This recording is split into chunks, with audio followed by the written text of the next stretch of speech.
그럼 밤이 아름다운 것은 밤이 아름다워서 아름다운 것이 아니라 우리의 마음이 아름답고 기쁨이 넘치면 여러분 밤도 아름답게 보이고 여러분 우리 눈앞에 있는 많은 것들도 기쁨과 감사함으로 보일 줄로 믿습니다. 여러분 우리 마음이 기쁘고 즐거우면요 평상시에는 용납이 안 되는 것도 용납이 돼요.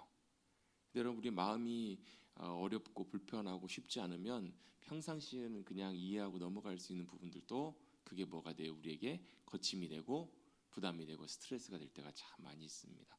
여러분 스트레스는 좋은 건가요? 나쁜 건가요? 스트레스 자체가 나쁜 것은 아니에요. 스트레스 자체가 어떤 의미에서 보면 우리의 긴장감이라는 그런 요소로 받아들여지거든요. 뭔가를 집중해야 할 때, 뭔가 중요한 일을 해야 할 때는 그 스트레스가 우리에게 집중할 수 있는 긴장감을 통해서 집중할 수 있는 힘과 에너지를 주기도 합니다. 그런데 그게 과도해지면 그 스트레스가 우리가 감당할 수 없는 차원이 되면 그래서 스트레스가 뭐가 되면요 우리에게 짐이 되고 부담이 되기 시작하면 그것은 우리를 힘들게 만드는 무서운 그 적과 같은 존재가 됩니다. 병원 가면 항상 모든 병의 근원을 다 뭐라고 얘기를 하세요? 스트레스입니다. 스트레스 받지 마세요. 그 말이 더 스트레스예요. 스트레스 받지 않고 싶다고 받지 않는 것이 아니기 때문에 그래요. 두 가지 중에 하나입니다. 스트레스를 주는 스트레스가 뭐냐면 이런 거하고 비슷해요. 여러분이 어떤 큰 무거운 짐을 지고 있어요. 옛날에 우리 어머니들 할머니들 참 진짜 대단하시다 생각이 드는 게요. 다 어디다 짐을 지세요? 머리에다 짐을 지시잖아요. 저도 어렸을 때 저 무거운 걸 어떻게 저렇게 균형 있게 잘 메고 다니시나. 옛날에 여러분 막 시장에서 장사하시는 분들 보면 특별히 뭐 시장에서 음식 장사하시는 분들은 배달 오면 어떻게 해요? 주문 들어오면 거기다가 밥상에다 몇 개요? 한 첩, 두 첩, 세 첩, 네 첩, 다섯 첩 막 이렇게 올려가지고 머리에다 이고 그것도 더 놀라운 게 머리로만 손은 또 다른 거 하고 계셔요. 그거 하시면서 막 이렇게 머리에다만 이고 가시는 그런 진기명기급의 그런 신기한 기술을 봐요. 힘드셨겠죠. 그래서 목이나 이런 데도 무리가 많이 갔겠죠. 그래도 그것들을 이제 해야 되기 때문에 하시는데 그 언제가 제일 좋아요? 이고 있었던 것을 내려놓을 때 그때 큰 편안함과 자유함을 누릴 수 있었겠죠. 제일 좋은 방법은 내려놓는 거예요. 나를 무겁게 누르는 이게 스트레스거든요. 스트레스는 뭐냐면 내가 나를 위해서 막 누르고 나를 힘들게 만드는 이게 스트레스예요.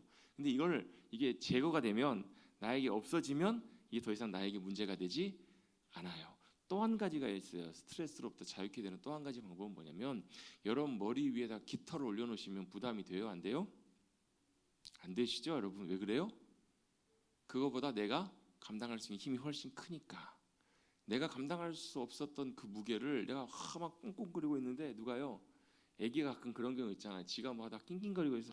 너무 무거워 막 힘들 것 같아. 근데 뭐 뒤에서 누가요? 엄마가 살짝 그걸 들어주면 어때요? 지가 들은 건지 착각하지만 어때요? 실제로는요. 엄마가 싹 들어주니까 어떻게 해요? 그것이 더 이상 나를 힘들게 하는 내가 감당하지 못할 무게가 되지 않기 때문에 더 이상 스트레스가 되지 않는 거거든요. 여러분 스트레스 때때로 필요할 때가 있지만 여러분 우리가 스트레스 가운데 여러 가지 마음의 짐과 부담이 있을 때 그걸 주님 앞에 내려놓거나 아니면 주님께서 그 문제를 친히 책임져 주시고 들어주시기를 또 해결해 주시기를 우리가 믿음으로 구하며 나가면 주님께서 은혜로 우리 가운데 함께해 주실 줄로 믿습니다. 하나님께서 우리에게 때때로 그런 스트레스나 문제나 어려움들을 주시는 이유는 뭐라는 거야? 네 인생의 연약함, 우리 인생, 우리 존재의 연약함과 부족함을 보라. 그리고 뭘 보라는 거예요? 우리의 힘이신, 우리의 능력이 되시는 주님을 바라보고 신뢰하고 의지하라는 하나님의 부르심이고 사인입니다. 각자 다 달라요. 어떤 사람들은 육신이 여러 가지 몸이 아픈 것 때문에 스트레스 받으신 분 계시고 어떤 분은 가정 때문에 가정의 식구들 때문에 또 어떤 분들은 인간관계 때문에 또 어떤 분들은 막 경제적인 상황 때문에 돈 문제 때문에 또 어떤 분들은 어때요? 막 이것저것 때문에 어떤 분들은 아무것도 없는데 쓸데없는 것에도 막 스트레스 받고 힘들어하고 계시는 분들 계세요? 안 계세요? 있어요. 여러분 그런 것들을 당할 때마다 만날 때마다 여러분 우리 진정한 우리의 힘이 되시고 우리의 평안과 위로를 함께 해주시는 그 주님 앞에 믿음으로 나가실 수 있는 우리 사랑하는 성도님들 되시기를 주님의 여러분 축복합니다. 그럼 하나님께서 때때로 어떨 때는 환경과 우리의 상황들을 제거해 줄 때도 있지만요. 대체적으로 보면 하나님이 일하시는 방법이 어떻게 일하시는가 그걸 감당할 수 있는 힘을 주시는 경우가 많아요. 감당하실 수 있는 힘을 주셔서 어떻게 해요? 그 넉넉하게 그것들을 감당하게 하시는 우리 찬송가 384장 무슨 찬송이에요? 나의 갈 길 다가도록 예수 인도하시니 내 주 안에 있는 긍휼 어찌 의심하리요 믿음으로 사는 자는 하늘 위로밖에 내 무슨 일을 만나든지 만사형통하리라. 제가 만사형통의 의미는 여러 번 설명드린 적 있죠. 우리 만사형통하면 모든 일이 다 잘 되고 막 신호가 다 팍 빨간불인데 파란불로 다 바뀌고 그런 날 있잖아요. 여러분 아침에 어디 가시는데 출근하는데 시간이 빠듯한데 갈 때마다 딱 빨간불이 다 도착하면 파란불이 바뀌어요. 또 가는데 또 파란불이 바뀌어요. 그런 날 있으시죠? 그런 날 어떠세요? 오늘 운이 좋다고. 오늘 같은 날은 복권을 사야 된다고. 근데 어떤 날은 어때요? 가는데 파란불이었는데 앞에 차가 뻘뻘뻘뻘 가요. 왜 안 가? 딱 가는 딱 도착하는데 그 차만 딱 가고 나면 빨간불 딱 걸리는 거예요. 한 번 걸리고 그 다음에 가면 또 걸리고 또 걸리고 그러면 어때요? 막 시간 막 촉박하고 막 시간 지나가고 있는데 막 이러면 어때요? 속이? 다들 뭐 평안하시나 봐요. 그럴 때가 있어요, 여러분. 그게 만사형통이 아니라고, 여러분. 가는데 막 신호가 다 열리고 하는 일들마다 다 잘 되고 어려움들은 하나도 안 생기고 그게 아니고요. 믿는 성도들 가운데서도 어려움이 있어요. 문제가 있다고요. 근데 우리 믿음 안에서 주님이 말씀하신 그 만사형통은 뭐냐면 웰이에요, 웰. 뭐냐면 무슨 얘기냐면 그것들을 잘 감당하게 하시는 우리 형통케 하신다라는 말씀이 여호수아 1장에 나오거든요. 네가 그 주야로 그 말씀 묵상하고 그 입에서 말씀을 가까이 하고 늘 읽고 묵상하고 그 말씀대로 행하고 따라가면 네가 어떻게 된다고요? 네 길이 평탄하게 될 것이고 네가 형통하게 될 거라고. 그 형통하게 된다라는 말이 영어 성경에서 이렇게 나와요. 영어로 딜이라는 말. 딜이라는 말은 다루다는 말이에요. 그 문제를 해결하고 처리해야 될 때 그 뒤에가 wisely라는 게 붙어요. 뭐냐? wise가 지혜롭다는 말이잖아요. 지혜롭게 잘 다룰 수 있게 된다라는 말이에요. 문제가 생겨도 문제를 어떻게 해요? 여러분 문제를 해결할 수 있는 능력과 지혜가 있으면 되잖아요, 여러분. 문제를 풀어낼 수 있으면 문제가 되지 않아요. 여러분 초등학교 때는 뭐예요? 더하기, 곱셈, 뺄셈, 나눌셈 문제가 여러분 얼마나 스트레스. 애들 공부하는 거 좋아하죠? 얼마나 싫어해요. 근데 여러분 중학교, 고등학교 가보면 여러분 초등학교 문제 갖고 걱정해요, 안 해요? 물론 고등학교 때 감당해야 될 문제들이 힘들긴 하지만 고등학생이 초등학교 문제 보면 어때요? 가볍잖아요. 문제가 되지 않잖아요. 그것처럼 감당할 수 있는 지혜와 능력과 은혜로 함께해 주시는 것, 그게 뭐라고? 그게 만사형통의 의미라고요. 여러분 무슨 일을 만나도 감당할 시험 밖에는 우리에게 허락되지 않은 줄로 믿습니다. 또 감당치 못할 시험 당할 때는 주님 피할 길을 내어주시고 감당할 수 있는 길들로 붙잡아 주시는 분, 또 그 은혜로 함께해 주시는 분이 우리 주님이심을 믿고 신뢰하고 나가실 수 있는 우리 사랑하는 성도님들 되시기를 주님의 이름으로 축복합니다. 그것이 바로 우리의 믿음의 삶의 길의 방법들입니다. 여러분 믿음으로 살아간다는 말은 뭘 의미하는가? 교회 다니고 예수님 믿고 종교에다 기독교라고 적는 거, 그것만이 믿음의 삶이 아니고요. 믿은 다음에 내가 천국 가는 거, 그것뿐만 아니라 이 땅에 지금 우리 살아가는 삶 속에서 우리 일상 속에서 누구를요? 하나님의 살아계신 하나님이 우리의 삶에 함께 하시고 역사하고 계심을 우리가 그 주님을 만나고 경험하고 살아가는 삶이 믿음의 삶이에요. 아멘? 이 무슨 말이에요? 여러분 하나님을 믿어요. 하나님을 신뢰한다고 해요. 하나님 믿고 아멘 믿습니다. 하나님 나의 하나님이십니다. 믿고 고백해요. 근데 하나님 믿고 살아가는데 우리 일상에는 그냥 평범한 나의 일상으로 살아가는 것이 아니고 그 일상 속에서도 작은 사소한 일들 속에서도 누가요? 하나님이 살아계시고 뿐만 아니라 그 하나님께서 우리의 삶 가운데 오셔서 하나님이 이루실 일들을 이루어 가시고 그걸 우리가 경험하고 살아가는 것이 바로 믿음의 삶이라는 거예요. 네? 나의 삶, 우리는 보통 이렇게 생각하는 경우가 많아요. 교회에서 삶은 하나님과의 신앙생활, 나의 삶은 나의 삶, 그게 아니고 나의 삶의 모든 영역까지, 교회에서 예배드릴 때뿐만 아니라 기도할 때뿐만 아니라 우리 일상의 삶의 자리까지 누가요? 살아계신 하나님께서 우리의 삶에 오셔서 우리의 삶에서 내 일을 하는 게 아니라 뭐라는 거예요? 하나님께 행하실 하나님의 일들을 역사하시는. 우리는 이렇게 믿음 생활을 생각하는 경우가 참 많아요. 하나님께서 하늘에 계시니까 하늘의 일을 하시고 우리는 땅에 있으니까 우리 일을 땅에 한다 해요. 우리 하나님 우리 할게요. 열심히 할게요. 최선을 다해서 열심히 할게요. 근데 안 돼요. 좀 어려울 때가 있으면 하나님 와서 좀 도와주세요. 이렇게 신앙생활을 생각하는 경우들이 많다는 거예요. 이해가 안 되시는 분들이 한 두 분 계시는 것 같아요. 눈 껌뻑껌뻑 계셔가지고 다시 한번 설명드립니다. 하나님은 하늘의 일을 하시고 하늘의 하나님이시니까 하나님이시고 우리 일상의 삶은 일상의 삶이. 그래서 여러분 이제 제가 예전에 설교 시간에 몇 번 나눈 적 있잖아요. 막 하나님의 길, 세상 가운데 하나님의 공의와 진리대로 살아가는 길들, 순종하는 삶들을 말씀하면 뭐라고 생각한다고요? 아유, 사회생활 안 해보셔서 그래. 목사님이 사회생활 우리 일상을 몰라서 그래. 그래요. 저는 모를 수 있어요. 근데 누구는요? 하나님은 다 아셔요. 하나님이 사회생활을 좀 더 해보시라고 그럴까요? 하나님 좀 사회생활 좀 더 해보십시오. 아니요. 여러분이 맞닥뜨리는 우리가 경험하고 있는 세상의 모든 것 이상으로 모든 걸 다 아시는 분이 하나님이세요. 그래서 우리 하나님 뭐라고 부르냐면 전지하신 하나님, 모든 걸 아시는 하나님, 전능하신 하나님 이렇게 부르잖아요. 하나님 모든 걸 아시는 분이세요. 그래서 뭐가요? 우리의 삶의 자리에도 하나님은 뭘 하기라고 하시냐면 우리는 우리의 삶은 내가 열심히 하다가 안 되면 하나님 도와주세요. 하나님의 도움만 받으면 이게 주인이 누구예요? 내일의 주도권을 내가 갖고 살아가는 거거든요. 믿음의 삶은 그게 아니라고요. 믿음의 삶은 이 땅에 살아가지만 하늘의 하나님께서 어디요? 우리의 삶에 저와 여러분의 삶에 오셔서 뭘로요? 주님으로 오셔서 주인으로 중심으로 오셔서 그냥 도와주시는 것이 아니라 우리의 삶의 주도권을 누가 가지시고요? 주님이 가지시고 하나님이 가지시고 우리를 통해서 주님이 행하시길 원하시는 이루시길 원하시는 하나님의 목적과 계획과 그 일들을 주님이 우리의 삶에 나타내시고 우리는 그걸 보고 경험하는 그 삶이 바로 믿음의 삶이라는 거예요. 여러분, 여러분의 삶 가운데 살아계신 하나님께서 함께 하시고 역사하고 계시지요? 계심을 우리가 경험해야 돼요. 우리가 예배드리러 왔을 때 마차차 하나님 맞아. 내가 하나님 믿는 사람이지. 하나님 죄송해요. 제가 깜빡하고 살았어요.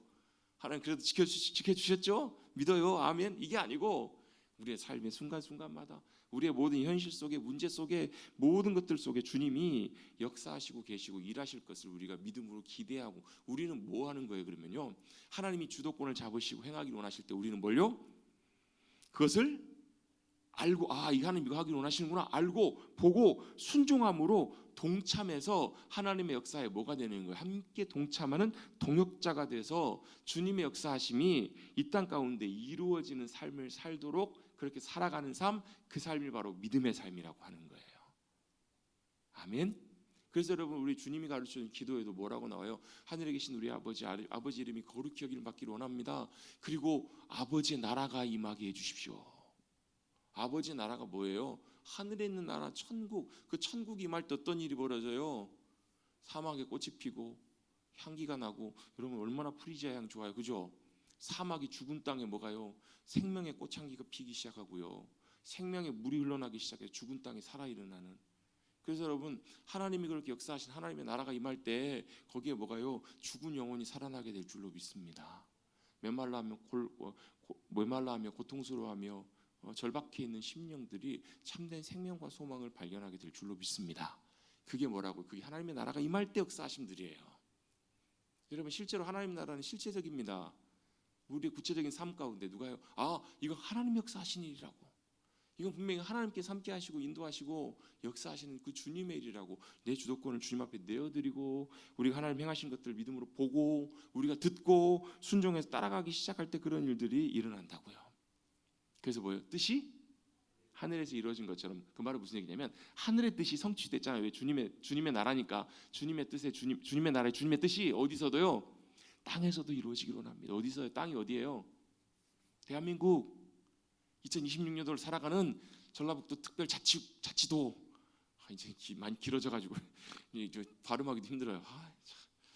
저는 전북이라고 그냥 쓰고 싶은데 전라북도 특별자치도 맞죠? 네. 맞죠? 안 틀렸죠? 전주시 덕진구 아니 어디 완산구 어디 사시는 그 자리예요. 여러분 사시는 어디 시형 아파트? 여러분이 사시는 어디요? 동아 아파트? 여러분이 사시는 어때요? 어디 송천동? 거기에 뭐가요?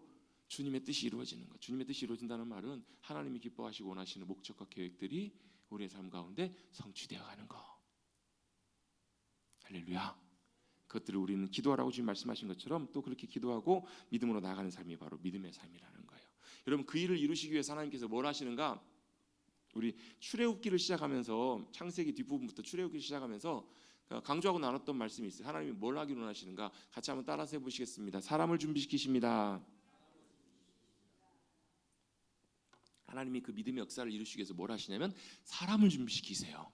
무슨 사람을요? 믿음의 사람들을 준비시키세요. 믿음의 사람이 뭔데요? 하나님이 말씀하시면 하나님 말씀하신 걸 듣고 하나님 행하실 것을 보고 그 자리에 순종해서 같이 따라가 있을 사람. 그 사람이 하는 게 아니라 하나님 행하시도록 거기에 서서 순종함으로 자신을 드리는 그 사람이 바로 그 사람 믿음의 사람이에요. 누구예요? 모세. 또 누구예요? 요셉. 또 누구예요? 아브라함. 이런 사람들이에요. 자, 요셉이 형들이 자기를 팔았잖아요. 막 죽을 얼마나 여러분 눈물로 그 밤을 몇 년을요? 거의 한 13년을 그렇게 눈물로 고통 가운데 밤을 지샜을 거예요. 일이 하는 일마다 안 돼요. 하는 일마다 꼬여가지고 어때요? 억울하게 누명까지 쓰고 감옥까지 갇히고 감옥에서도 잘못한 게 없어가지고 나갈 수 있는 기회였는데 어때요? 술 맡은 관원장이 맨날 술 마시다 까먹었는지 아마 하나님께서 술 맡은 관원장의 기억을 아마 지우셨던 것 같아요. 왜요? 하나님의 때까지. 왜요? 그때 요셉이 나가면 안 되거든요. 또 뭐예요? 요셉이 그때 뭘 의지하고 있냐면 하나님의 신실하신 인도하심을 의지하고 기다린 것이 아니라 누구에게 도움을 구하고 있어요? 술 맡은 관원장 사람에게 도움을 구하고 있거든요. 여러분 사람에게 도움을 구하지 말라는 것인가? 사람에게 도움도 구해야 됩니다. 그런데 뭘요? 우리의 중심과 마음이 사람을 의지하는 것이 아니라 하나님을 전심으로 의지하는 그 자리에 선 것, 그게 믿음의 훈련이기 때문에 그래요. 그러니까 어찌 보면 요셉의 마지막 테스트, 마지막 하나님이 다루시는 믿음의 훈련이 뭐였냐면 그거였어요. 그거 마지막 순간까지 사람을 의지하려고 하는 그 마음을 하나님께서 뭐 하신 거예요? 꺾으신 거예요. 야, 사람 의지한다고 되는 게 아니고 누굴요? 전심으로 하나님 신뢰하고 의지하는 그 자리에 서야 돼. 그렇게 섰을 때 어때요? 감옥에서 순식간 아마 만약에 요셉이 그 술 맡은 관원장의 도움으로 밖에 나갔었으면 어쩌면 애굽 왕 앞에 못 섰을 수도 있어요. 그때 정확하게. 근데 그가 감옥에 정확하게 있었기 때문에 한순간에 어때요? 감옥에서 왕 앞에 또 왕이 인정하고 세우는 애굽에서 가장 높은 총리의 자리에 세우는 역사를 누가 일으키세요? 하나님이 이루시잖아요. 나중에 요셉이 뭐라고 고백해? 형들 만났을 때 형들이 나 판 거 아니라고 걱정하지 말라고 하나님이 나를 먼저 보내셨다고 뭐 하시려고요? 당신들과 애굽의 사람들과 형제자매와 이스라엘과 모두를 구원하시려고 하나님이 나를 보내셨다고. 요셉은 뭘 본 거예요? 형들이 나를 죽이려고 했던 그 분노와 증오와 그것을 본 게 아니라 그 가운데 역사하셨던 하나님의 행하심이 무엇인지를 그는 보았던 거예요. 여러분 우리가 만나는 모든 상황들이 있습니다. 때때로 억울한 일들 당할 때도 있고요. 아픔 당할 때도 있어요. 근데 여러분 우리가 믿음의 눈으로 바라보기 시작하면 그 일들을 통해 하나님께서 우리의 삶에 행하시길 원하시는 일들이 무엇이었는지를 주님이 깨닫게 하실 때가 있어요. 그걸 알고 나면 그것이 더 이상 우리에게 아픔이나 상처가 되지 않아요. 요셉이 여러분 그 큰 버림받은 형들이 자기 죽인다고 던졌다가 팔았다가 배신당했다가 여러분 인생에 여러분 얼마나 쓴맛과 상처들을 많이 봐요. 그렇죠? 아마 그랬었으면 아마 그 안에는 분노가 가득했을 거예요. 그리고 충분히 그의 손에 권력이 주어졌을 때 그걸 갖고 할 수 있었을 거라고요. 근데 요셉의 모습을 보면 그런 모습이 하나도 안 보여요. 요셉이 착해서? 요셉이 사람이 너무너무 좋아서? 아니요. 요셉은 뭘 보았냐면 그 일들을 통해서 뭘 봤어요? 하나님께서 자신의 인생을 통해서 행하기로 원하시는 하나님의 계획과 목적과 의도와 역사하심을 그는 보았던 거예요. 그러고 나니까 뭐가 나와요? 오히려 감사해요. 하나님께서 나를 기억하셨습니다. 하나님께서 나를 이곳에 번성하게 했습니다. 이름을 아들들 이름 그렇게 짓잖아요. 여러분 요셉처럼 또 그 다음에 모세도 마찬가지예요. 모세가 뭘요? 자신의 인생에 많은 굴곡들이 있었어요. 근데 뭘요? 하나님이 그를 부르세요.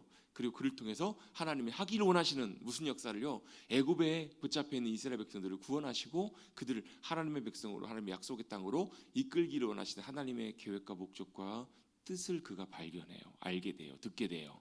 그래서 어떻게 처음에는 안 간다 그러다가 결국은 어떻게 해요? 마지못해 가기 시작하다가 뭐 하기 시작해? 하나님 말씀에 순종하기 시작해요. 그랬더니 하나님께서 어떻게 해요? 애굽 왕 바로 앞에 모세를 하나님처럼 신처럼 그렇게 위대하게 들어 사용하시잖아요. 또 그를 통해서 하나님 역사를 자 하나님 10가지 재앙을 내리셨는데요. 10가지 재앙을 어떻게 내리셨어요? 다 모세를 통해서 내리세요. 모세를 통해 지팡이를 들라고 하시고 가서 전하라고 하시고 막 먼지를 뿌리라고 하시고 다 누구를 통해서요? 모세에게 말씀하셔서 모세가 그대로 순종했더니 그 역사가 일어나요. 이게 여러분 믿음의 역사고 하나님께서 이걸 위해서 누굴요? 믿음의 사람들을 준비시키신다고요. 이걸 나타내시기 위해서 물론 하나님 사람 없어도 하실 수 있는 분이시죠. 근데 하나님이 일하시는 역사하시는 믿음의 패턴이 뭐냐면 그렇게 일하신다라는 거예요. 그걸 우리는 뭐라고 부르냐면 믿음의 동역자라고 불러요. 동역자로 하나님께서 아브라함을 부르세요. 그래서 아브라함에게 소돔과 고모라를 심판하러 가시기 전에 뭐 하세요? 하나님이 미리 보고하고, 좀 보고란 표현 좀 그렇지만 알리고 가시잖아요. 여러분 그럴 때 있으시잖아요. 진짜 친한 친구인데 정말 중요한 일이었는데 좀 안 좋은 일이에요. 마음 아픈 일이에요. 그래서 그 친구가 딴에는 자기 생각한다고 그 어려운 일을 안 알렸어. 나중에 알게 됐어. 다른 사람을 통해서. 그럼 여러분 어떠세요? 마음이 아유 그래 그 친구가 내가 걱정할까 봐 이렇게 말도 안 해주고 참 고맙네 이러세요? 어떠세요? 되게 서운하지 않으세요? 표정들 보니까 안 서운하시나 봐요. 그럼 진짜 가까운 사람이면 힘든 일이든 좋은 일이든 같이 여러분 나누기를 원하는데 야 내가 저 친구한테 저렇게밖에 안 되나라는 서운한 마음들이 들겠죠. 그게 왜요? 그게 그 관계예요. 관계. 친한 관계라고요. 하나님과 아브라함의 관계가 어떤 관계예요? 하나님이 소돔과 고모라를 심판하러 가시기 전에 그래도 내가 아브라함에게는 꼭 이거 알리고 가야 되겠다 말씀하실 만큼 아브라함이 어땠다고요? 믿음으로 하나님과 친밀한 가까운 관계였다고요. 그때 아브라함이 뭐래요? 그때 중보기도 하잖아요. 그게 중보기도예요, 여러분. 하나님 그 일 행하실 때 그곳에 의인이 만약에 50명이라도 있다면 40명, 45명, 40명, 30명, 20명, 10명이라도 있다면 어떻게 하시겠습니까? 하나님 그 말은 무슨 얘기예요? 하나님 의인 10명 그들을 위해서라도 그 땅을 용서해 주십시오라고 뭐하고 있는 거예요? 하나님의 은혜와 자비와 긍휼을 구하고 있는 거잖아요. 그랬더니 어떻게 하세요? 하나님이 다 들으세요. 여러분 하나님 누구의 기도를 들으세요? 하나님과 친밀함 가운데 있는 이들 그들이 믿음으로 기도하는 기도 가운데 하나님 반드시 들으세요. 여러분 하나님과 친해지십시다. 하나님과 여러분 가까워지는 것 그게 여러분 우리의 신앙의 제일 중요한 목적이에요. 그게 우리 신앙생활의 제일 중요한 가장 중요한 우리 신앙생활의 본질이에요. 본질. 우리 십자가에 보면 성경 공부하고 있는데요. 처음 공부하는 내용이 그거예요. 신앙의 제일 중요한 신앙의 본질이 뭔가? 하나님과의 사랑 인격적인 관계다. 그게 뭔가? 그걸 한마디로 딱 줄여보면요. 하나님을 알고 사랑하는 것 그걸 뭐라고 하냐면 하나님과 친밀한 교제라고 얘기를 해요. 하나님과 어때요? 친밀하게 가까워지면 하나님이 뭘 알리시냐면 그 사람에게 하나님이 지금 뭘 하기를 원하시는지 뭘 역사를 여러분의 가정 가운데 뭘 하기를 원하시는지 여러분의 삶의 자리 가운데 뭘 하기를 원하시는지 우리 머릿돌 교회 가운데 하나님이 지금 뭘 하기를 원하시는지를 알리신다고 알려주신다고요. 그래서 내가 하나님과 친한가 안 친한가 여러분 하나님과 친하세요 안 친하세요?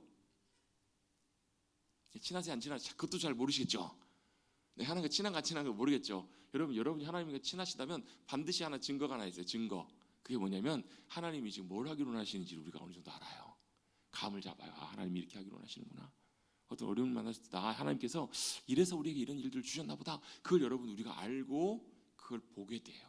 그랬을 때 어떻게 우리가 거기에 믿음으로 동참하는 것 그것이 바로 믿음의 삶입니다. 하나님께서는 사람을 준비시켜서 믿음의 역사를 나타내십니다. 모세를 통해서 하나님께서 애굽의 놀라운 역사를 나타내셔서 뭘 보이시는가? 하나님의 권능이 10가지 재앙을 통해 나타날 때 뭐가요?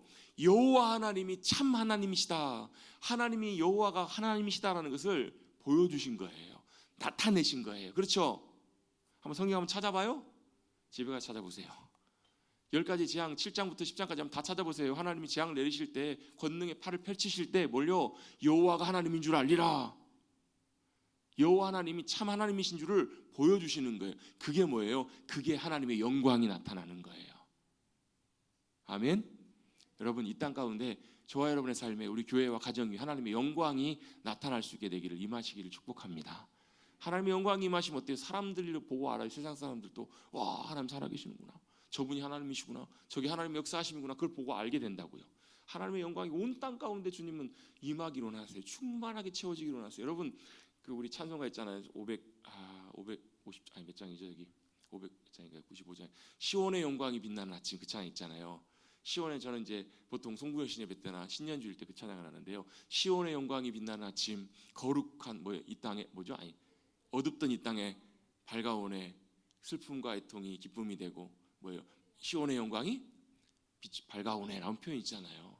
그리고 해가 떠오를 때가 여러분 대지를 쫙 어둠을 덮고 있는 대지를 쫙 밝히는 것처럼 하나님이 창조의 첫날 빛이 있으라 말씀하실 때 뭐가요? 온 땅과 만물 가운데 하나님의 영광이 가득 나타났을 거예요. 별로 놀라지도 않으시네요. 여러분 할 수 있으면 우리 살아생전에 우주 한번 나가봤으면 좋겠죠? 좋겠죠? 우주 나가서 여러분 지구를 보고 우주 나가서 우주를 볼 때 우리가 어떨까요?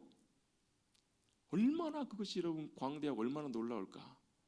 제가 맨날 말씀드린 거 있잖아요. 옛날 교회 권사님이 그 저기 스위스 융플라우 눈 덮인 거기 정상 올라갔더니 시키지도 않았는데 자동적으로 주님의 높고 위대하심을 내 영혼이 찬양하는 그 찬양이 나오더라고. 여러분 그것만 봐도 그러는데 여러분 온 땅에 하나님의 영광이 가득한 걸 볼 때 우리는 어떻게 할까요? 찬양하고 주님 앞에 기뻐하며 주님의 이름을 높이며 감격하며 뛰며 주님을 높이며 경배하지 않겠냐는 거예요. 할렐루야. 그것이 바로 주님의 영광이에요. 그 주님의 영광이 애굽 가운데 나타나요. 또 이스라엘 가운데 놀랍게 임하게 됩니다. 그들을 하나님께서 놀랍게 6월절 날 구원해 내시잖아요. 그렇죠? 구원해 내셔서 그들을 어디로 데려가세요? 막다른 골목길로 데려가세요. 그들을 어디로 그 홍해 앞으로 비하이로 뭐 이쪽 건너편으로 맞은편으로 인도하셔가지고 뒤로는 어때요? 적들이 애굽 적들이 죽인다고 쫓아오고 앞에는 홍해가 바다 딱 가로막고 있는 뭐예요? 말 그대로 도가내든 쥐 사면 초가 피할 길이 없는 상황이에요. 다 죽었다. 우리가 매장지가 없어가지고 애굽에 무덤이 없어가지고 우리를 이곳으로 데려나고 다 죽이려고 하냐고. 죽이려고 데려오신 거죠. 하나님이요.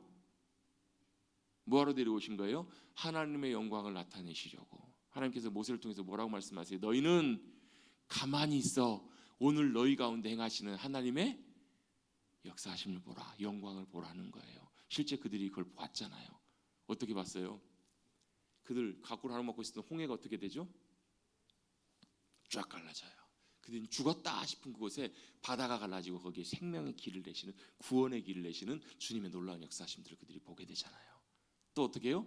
그들을 따라왔던 애굽의 군대들을요 하나님의 천사가 뒤로 가가지고 그들과 이스라엘을 만나지 못하도록 하나님께서 하시고 나중에는 수레바퀴를 다 벗겨버리시고 하신 다음에 어떻게 해요? 그들을 다 물로 덮어버려 수장시켜 버리시잖아요. 이게 바로 하나님 행하신 놀라운 역사하심들이라는 거예요. 하나님은 행하시고 일하시는 분이세요. 모세는 뭘 해야만 했어요? 하나님 말씀하신 대로 지팡이를 들고 홍해 앞에 섰어야만 했어요. 믿음으로 순종에 섰을 때 주님께서 놀라운 역사를 이루세요. 가라면 가고 손들라고 하면 손들고 주님 행하신 대로 믿음으로가 역사하심에 동참했을 때 하나님은 놀라운 일들과 승리 역사를 나타내세요. 할렐루야. 그리고 우리가 그걸 보게 될 때 우리가 하게 되는 것이 있습니다. 그때 하는 게 바로 뭐냐면 같이 한번 해보십시다. 찬양. 그때 우리가 하는 게 뭐냐면 찬양이에요. 찬양. 여러분 오늘 보면 우리가 읽었던 15장 말씀의 시작은 뭘로 시작하는가? 모세와 이스라엘 자손들이 이 노래가 무슨 노래예요? 여호와께 노래하는 여호와를 향한 찬양과 경배와 감사의 노래입니다. 무슨 찬양이 나와요? 지금 그들이 홍해를 놀랍게 기적적으로 건넜어요. 여러분 홍해만 건넌 것뿐만 아니라요. 어떻게 해요? 여러분 앞에 홍해가 쫙 갈라지고 하나님의 놀라운 역사가 일어났어요. 그리고 그들을 쫓아오던 대적들이 홍해 바다에 다 몰살돼 버린, 패퇴해 버린, 다 죽임을 당한 그런 상황이에요. 여러분 얼마나 그들 입장에서 보면 감격스럽고 놀라운 일이겠어요. 여러분 그렇죠? 제가 여러분에게 그 감격과 감동을 전달을 잘 못하겠어요. 우리도 한번 홍해가 갈라져 봐야 여러분 홍해만 갈라져도 감격이 없어요. 다 죽은 줄 알았는데 놀라운 하나님의 구원과 생명 역사가 눈앞에 쫙 펼쳐지고 여러분 이번에 우리 몇 주 전에 그 동계올림픽 끝났잖아요. 우리나라가 이제 뭐 금메달 2개 땄나요? 금메달 2개인가? 금메달 3개 따고 뭐 은메달 3개 따고 아마 땄어요. 근데 금메달을 땄는데 다 그 금메달들이 어때요? 사연들이 다 있어요. 그냥 뭐 당연하게 뭐 눈 감고도 금메달 딸 수 있는 금메달 따도 좋겠지만 어때요? 막 극적으로 막 팔 부러져 있는데 막 팔이 4군데 부러졌는데 포기하지 않고 끝까지 타고 마지막 3차 시기에 역전해가지고 금메달을 따기도 하고 막 다 어렵다고 하고 넘어져서 막 충돌해가지고 막 허리를 다치기도 하고 막 피도 나기도 하는데 막 마지막 순간에 극적으로 뒤집어가지고 금메달을 땄어요. 여러분 보면 어떠세요? 아유 이제는 그런 거 봐도 감동도 없고 그게 아니고 어때요? 우리가 나가서 한 건 아니지만 우리를 대표해서 나라를 대표해서 그 선수들이 나가서 역경과 어려움 속에서 고난과 쉽지 않은 상황 속에서 최선을 다해서 끝까지 달려서 좋은 성과, 좋은 결과를 딱 얻으니까 금메달 따니까 어때요? 우리도 같이 감격스럽고 감동이 되신다고 좀 해주세요. 저는 감동되더라, 감격스럽더라고요. 네, 저도 이제 나이가 사춘기 지나가는 나이라서 좀 그런가 봐요. 근데 이제 50이 됐으니까 좀 덜하겠죠. 여러분 그렇잖아요. 감격스럽고 감동을 준다고 여러분 그게 얼마나 큰 감동이에요. 근데 여러분 이 일은 그런 정도가 아니잖아요. 여러분 죽고 사는 상황 속에서 다 죽었다 싶은 상황 속에서 하나님이 그들을 살리셨을 뿐만 아니라 놀라운 승리를 경험케 해주신 사건이잖아요. 아멘. 그렇다고요. 여러분 찬양은 이런 상황에서 하는 거예요. 여러분 찬양은 언제 하는 거라고요? 홍해가 갈라지고 구원의 길이 열리고 대적들이 우리 가운데 다 무너지는 그 상황 속에서 여러분 우리 찬양하는 겁니다. 그럼 이제 여러분 우리 주일날 예배 드리러 올 때마다 제가 앞에다가 바다를 만들어 놓을 테니까 바다를 만들어 가지고 갈라지면 그 길로 오십시오. 근데 여러분 홍해만 갈라질 때만 찬양하는 것은 아니에요. 아무 일이 안 일어나요? 그러면 우리 안 하면 되겠네요, 그죠? 아무 일 안 일어났으니까 찬양 안 해도 되겠네요? 그렇지가 않아요. 아무 일도 안 일어나는 것 같지만 홍해를 가르쳤던 하나님께서 믿음의 눈으로 바라보면 뭐가 되는 거예요? 여전히 우리의 삶의 승리가 되시는 분이 누구시냐면 주님이세요. 여전히 우리의 삶을 통해서 낼로한 생명과 소망과 인도와 지키심으로 역사하고 계실 그분이 누구시라고요? 우리의 주님이시라고요. 그걸 우리가 믿음의 눈으로 바라보고 고백하는 것이 찬양이에요. 그게 예배이고 그 경배라고요. 아멘. 여러분이 만약에 홍해 앞에 서서 여러분 생각해 보십시오. 병원에서 이제 더 이상 어렵습니다. 다 죽었습니다. 근데 갑자기 하나님께서 놀랍게 능력 가운데 다시 생명을 소생케 해주세요. 기적 가운데 살리셨어요. 놀라운 주님의 일들을 이루세요. 그럼 어떻게 하시겠어요? 얼마나 감사하시겠어요? 팔딱팔딱 뛰면서 얼마나 감사하시겠어요? 그렇지 않으세요? 여러분 그 가수 유열 씨 아시죠? 유열 씨가 지금 전도사님이세요. 뭐 사연들 다 아신 분은 아시겠지만 가수로 참 많이 활동을 하고 참 신사답게 방송들도 많이 진행하셨는데 그분이 여러분 폐섬유종 진단을 받잖아요. 폐가 더 섬유화돼가지고 굳어버리는. 그래서 살 소망이 없는 그런 상황이 됐잖아요. 몸무게가 42kg인가? 몸이 다 빠질 만큼 기력도 아무것도 없고 이제는 완전히 병원에서도 이제 어렵다고 할 만큼. 근데 놀랍게 기적적으로 자신 순서가 아닌데 폐를 이렇게 기증받게 되는 놀라운 일들 기적 가운데 하나님께서 회복시켜 주셔서 지금 건강이 많이 회복되셔서 지금 하나님 역사하신 것들을 이제 간증하고 다니시는 것을 제가 이제 영상을 통해서 잠깐 본 적이 있어요. 여러분 만약 우리가 그런 상황 속에 있을 때 어떨까요? 아마 날마다 그 감격을 생각할 때마다 감사하며 찬송하며 기뻐하시지 않을까요? 그렇겠죠. 근데 그게 아니더라도 우리의 일상 속에 홍해가 갈라지는 기적이 일어나지 않더라도 그런 놀라운 역사가 없더라도 주님이 놀랍게 그렇게 역사하실 것을 우리 믿음으로 바라보며 주님이 우리의 승리가 되심을 주님이 우리의 소망과 인도자가 되심을 그런 것들을 믿음으로 바라볼 때 그 주님을 기뻐하며 높이며 경배할 수 있다고요. 그게 우리가 해야 될 찬양이에요. 그게 바로 진짜 경배이고 찬양이에요. 여러분 찬양의 핵심은요 노래가 아닙니다. 여러분 저는 이거 정말 성도들한테 많이 강조하고 싶어요. 찬양의 핵심은 노래가 아니에요, 여러분. 노래가 찬양이 아니고 음악이 찬양이 아니고 찬양을 부른다고 그게 찬양이 되는 것이 아니에요. 찬양은 내 중심으로부터 내 영혼으로부터 나의 하나님 그분이 인식이 되고 보여서 그 하나님이 나의 구원이 되시고 승리가 되시는 내 삶에 아무런 일도 일어나지 않는 것처럼 보여도 여전히 신실하게 놀랍게 주님이 내 삶을 붙드시고 인도하실 것을 믿음 가운데 바라보며 그 주님을 기뻐하며 고백하는 것이 찬양이에요. 여러분 그런 찬양과 경배로 나아가시길 축복합니다.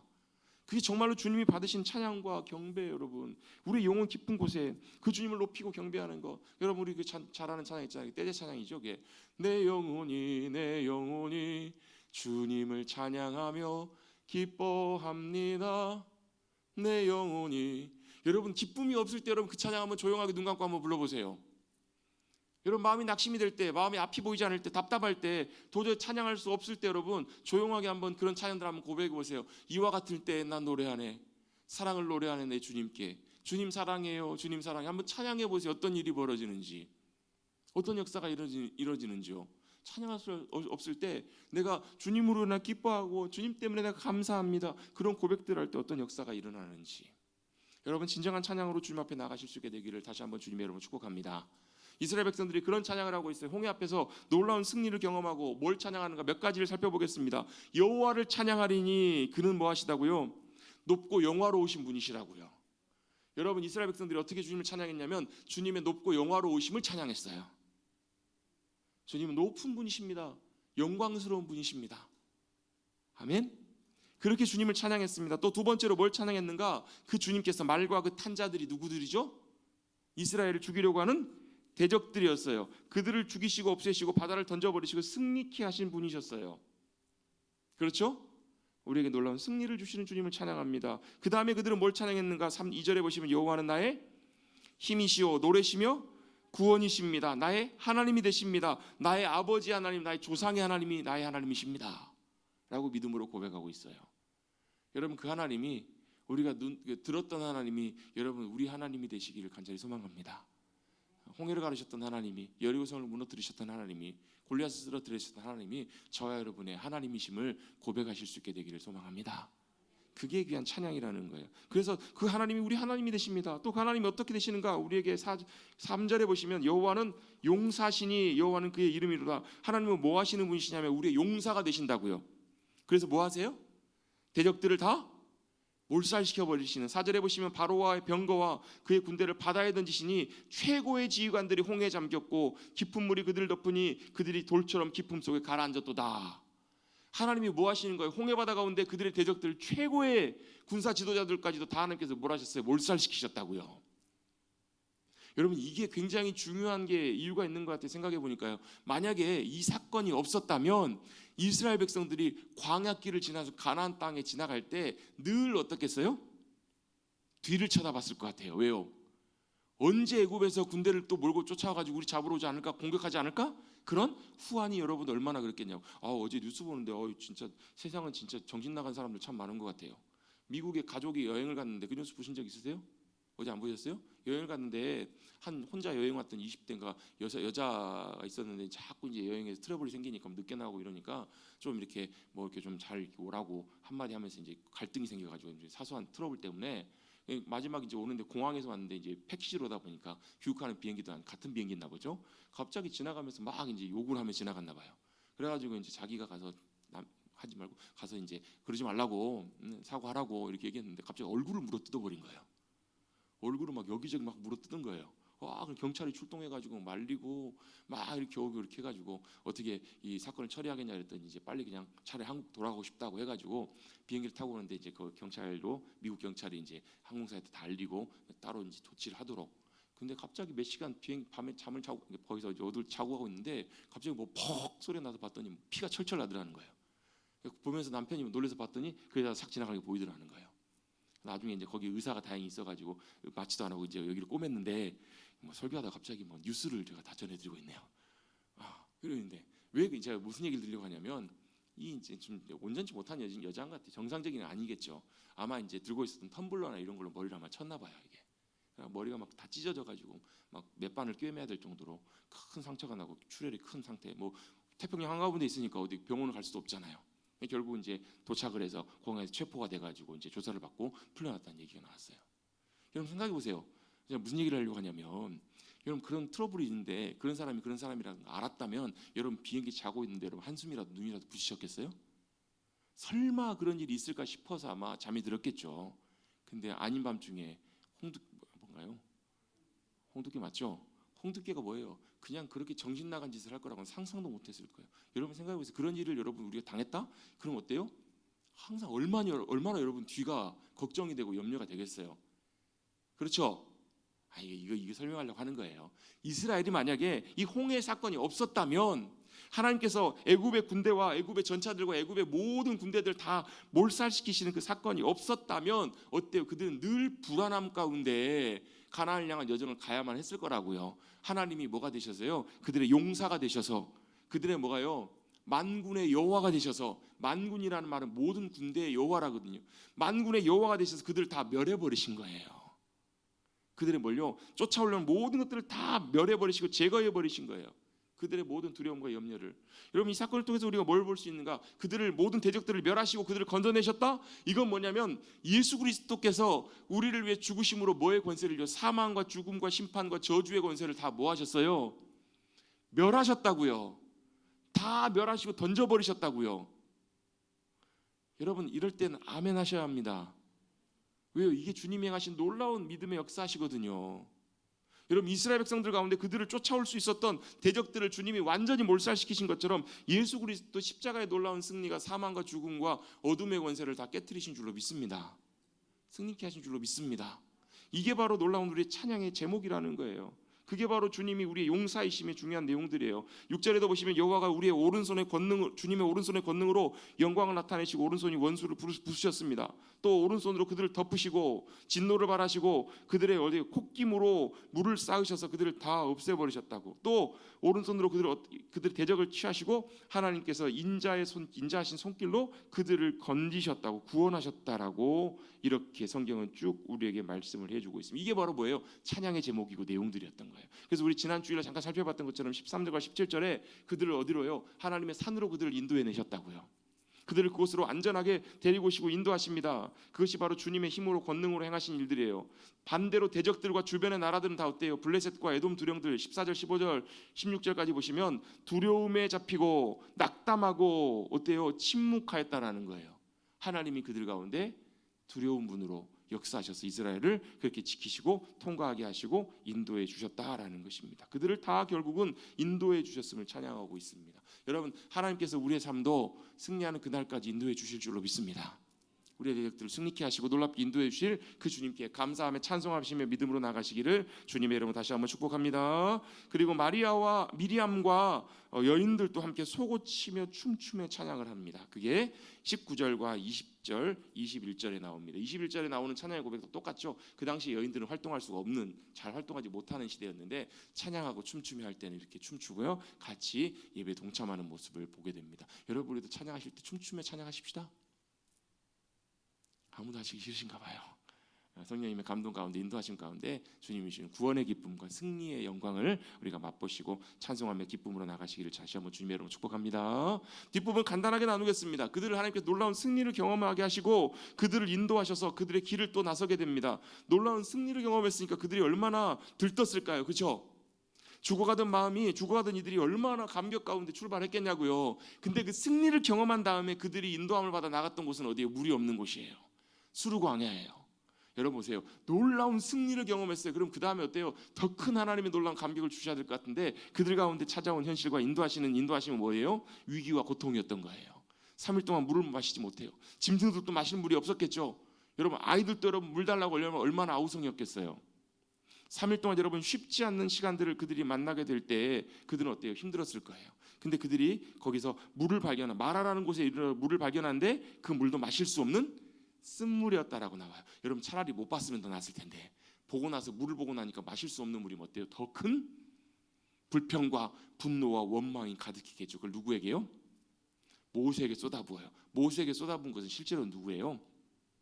하나님께 불평하고 원망하는 거하고 똑같은 거예요. 눈에 보이시잖아요. 하나님께 원망하고 불평합니다. 모세가 더 이상 견딜 수 없어서 모세가 여호와 하나님께 부르짖습니다. 하나님께서 길을 보여주세요. 가리키시니. 자, 25절입니다. 모세가 여호와께 부르짖었더니 여호와께서 그에게 한 나무를 가리키시니 그가 물에 던지니 물이 달게 되었더라. 여기서 중요한 단어가 무엇이냐면요, 나무라는 단어와 가리키시니라는 단어예요. 가리키시다라는 말은 야레이라는 말인데 이 말에서 무슨 말이 나오냐면 토라라는 말이 나와요. 토라는 뭐예요? 짧게 보면 모세오경, 율법, 또 하나님의 말씀을 의미하는 단어예요. 하나님의 말씀은 뭘 의미하는 거냐면 가리키시는 거예요. 뭘 가리키시는 거예요? 하나님의 지시하심, 하나님이 원하시는 것들을 가리키시는 것, 하나님의 생명, 하나님의 방향, 이것들을 가리키시는 거예요. 그걸 가리키시면 어떻게 해요? 그걸 보고 순종해서 따라가는 것, 그게 믿음의 삶이고요. 그 가리키시는, 이걸 그래서 이제 영어로는 에이밍이라고 하는데 관역을 겨냥하는데 관역을 안 맞추고 빗나가요. 빗나간 것을 성경에서 뭐라고 하냐면 하마르티아라고 해서 죄라고 부릅니다. 죄라는 말의 뜻은요, 관역을 빗나가다는 말이에요. 하나님이 가르치시는 것, 거기에는 뭐가 있어요? 쓴물이 생명의 물로 단물로 바뀌는 생명의 역사가 있는데요, 이걸 빗나가게 되면 그게 뭐라는 거예요? 죄라는 거예요. 여러분, 우리의 삶은 하나님이 가르치시는, 하나님이 말씀하시고 보이시는 그곳으로 믿음으로 나아가는 것, 그것이 우리에게 생명이 될 줄로 믿습니다. 그렇게 주님이 가르치시고 말씀하실 때 거기에 순종할 때 쓴물, 고통과 죽음의 물과 자리가 생명과 기쁨의 자리로 변화되게 될 줄로 믿습니다. 주님은 그 놀라운 기적을 보이시면서 그 다음에 뭘 가르치시는가? 거기서 여호와께서 그들을 위하여 법도와 율례를 정하시고 그들을 시험하실세 말씀하셨다는 말이에요.